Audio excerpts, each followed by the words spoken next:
जब आप व्यायाम के लिए, आसन के लिए या आप प्राणायाम के लिए तैयार हो जाते हैं तो फिर क्या करना है, इसके लिए मैं आपको बताना चाहता हूं कि जब सारे जो आसन और प्राणायाम का अभ्यास करने के लिए बहुत ज़रूरी है कि उसको बहुत ही विधिपूर्वक करें। और शास्त्रों में लिखा कि विधि सही होनी चाहिए, समय भी सही होना चाहिए और समयबद्ध रूप से करना चाहिए, गति भी सही होनी चाहिए। कई बार हम लोग योगासन प्राणायाम शुरू कर देते हैं, धड़ाधड़ पागलों की तरह से एकदम बेसुध हो जाते हैं, बेचैन हो जाते हैं, इतना हो जाते हैं कि हम लोग सोचते हैं कि एक ही दिन में बस हम अपना मोटापा भी कम कर लें, बीमारियां भी ठीक कर लें, फिर अगले दिन में शरीर दर्द करने लगता है तो फिर थक हार करके फिर छूट जाता है। यानी एक दिन व्यायाम करें, एक दिन प्राणायाम करें, 5 दिन की छुट्टी करें तो फिर आपको कोई लाभ होगा नहीं। आपकी स्थिति उस तरह से हो जाएगी जैसे एक मेंढक जो है वो कुएं से बाहर निकलने के लिए छलांग तो मार लेता है, वो 3-4 फीट छलांग मार लेता है, फिर फिसल करके जो है वो कुएं के पास में पहुंच जाता है। तो हमको ऐसा मेंढक नहीं बनना है।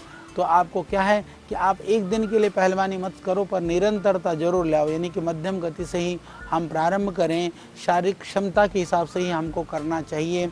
ये जो व्यायाम और आसन ये बड़ी बात है, हालांकि बेसिक सी चीज़ है पर ये बहुत बड़ी बात है। कई बार जो बेसिक चीज़ें भी होती हैं वो बहुत बड़ी होती हैं और ज़्यादा जोर नहीं लगाना। कई बार ऐसा होता है कि हमने ऐसा देखा है, विशेष करके जैसे हम लोग गुरुकुल वगैरह में हम देखते थे, बच्चे जो है वो जोश में आकर के कुश्ती करना शुरू कर देते हैं, जोश में आकर के जो कठिन आसन है उनको करना शुरू कर देते हैं। कई बार मसल्स पुल हो जाती हैं, कई बार हड्डी खिसक जाती हैं। तो ऐसे जोर मत करना, दूसरे को देखा देखी जो है करे योग, फिर तो बढ़े रोग, तो कहीं ये रोग ना बढ़ जाए। अपने सामर्थ्य को देखना, आप लाभ तो लेना चाहते हैं पर अपने सामर्थ्य को छोड़ करके जो वो नहीं करनी चाहिए।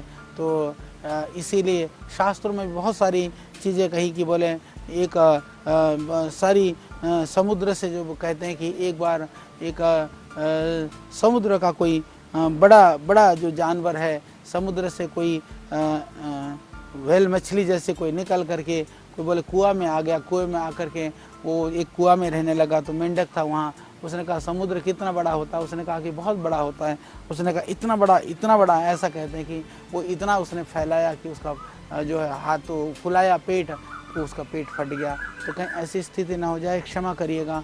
हमको बहुत ज़रूरी है कि ये बहुत बड़ी गलती हम अधिकांशतः लोग जानते हुए भी गलती करते हैं कि योग अभ्यास के जो क्रम में व्यायाम आसन को आप पहले करें, बाद में करें, कितना करें। तो इसको योग अभ्यास के क्रम में व्यायाम और आसन को पहले भी कर सकते हैं, बाद में भी कर सकते हैं। और सर्दी के समय पर व्यायाम आसन को आप पहले कर सकते हैं, प्राणायाम को बाद में कर सकते हैं। गर्मी में उल्टा कर सकते हैं, प्राणायाम पहले कर लीजिए, बाद में व्यायाम और आसन कर लीजिए।